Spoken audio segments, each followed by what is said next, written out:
স্বামীর ভাই বোনের সঙ্গে সবসময় ভালো ব্যবহার করবে এবং তাদের সঙ্গে হাসি মুখে কথা বলবে, কখনো দুর্ব্যবহার করবে না।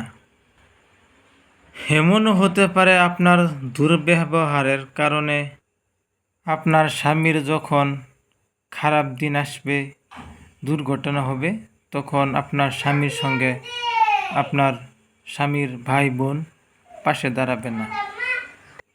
স্বামীর ভাই প্রাপ্ত বয়স্ক হলে তাদের সামনে সবসময় পর্দা করবে।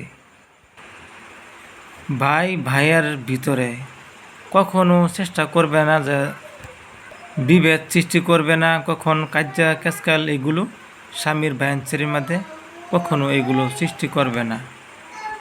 স্বামীর বোন যখন পরের বাড়ি থেকে আপনার বাড়িতে আসবে, বাপের বাড়িতে আসবে, তখন তাদের সহিত সবসময় হাসি মুখে ব্যবহার করবে, হাসি মুখে কথা বলবে, তাদেরকে ডেকে নিয়ে ঘরে বসতে দেবে, চা ভাত এগুলো সবসময় খাওয়ানোর চেষ্টা করবেন।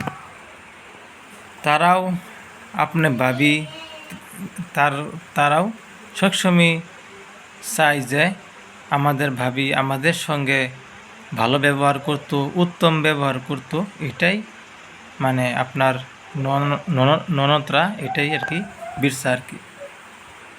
স্বামী তার ভাই এবং বোনেরে যদি কোনো একটা বস্তু দেয় বা টাকা পয়সা কাপড় চোপড় এগুলো কত কিছুই আছে, যদি কিনে দিল, আপনি তা রাগান্বিত হবেন না এবং কোনো লালিশ করবেন না যে ওইটা কেন কিনে দিলা, ওইটা কেন দিলা, তোমার ভাইকে কেন টাকা দিলা, তোমার বোনকে কেন কাপড় চোপড় টাকা দিলা, এরকম লালিশ করবেন না, যাতে করে আপনার সংসার নষ্ট হয়।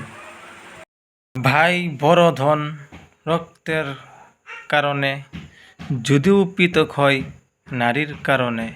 তো ভাই আজকের ভিডিও আপনারা সবাই দেখবেন আর নিজের ভাই এবং বোনের সঙ্গে সবসময় ভালো ব্যবহার করবেন। আপনাদেরকে দোয়া দিবে ভাই বোনেরা, আরও দুনিয়ার মাঝে আপনারা ইনকাম ভালো করে করতে পারবেন, বেমার থেকে দূরে থাকবেন। এরকম আছে নিজের ভাই বহুত কোটিপতি, তারপরেও নিজের বোন নিজের ভাই মানুষের কামলা মজুর, অল্প সহযোগিতাও করে না। যদি করতো তাদের অবস্থা এরকম থাকতো না।